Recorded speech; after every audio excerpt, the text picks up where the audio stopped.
Manufacturing sectors represent 14% of the European Union's GDP and involve more than 30 million workers.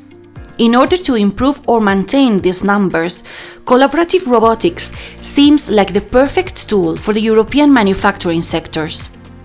Other emerging countries are being competitive due to their younger, cheaper and bigger workforce, while European labor force is aging and facing work-related disorders, which has turned out costly for healthcare systems.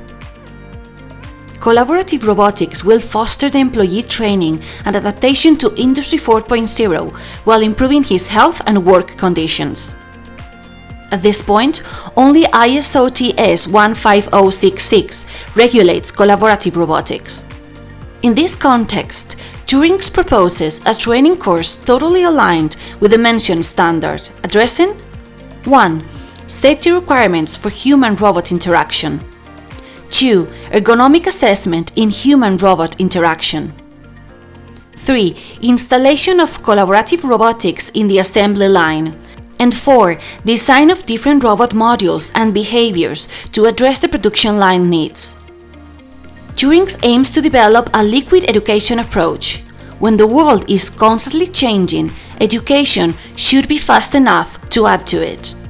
This approach will address a highly interconnected training, covering all the aspects related to collaborative robotics, its installation, design, human interaction, use, and digital measurement.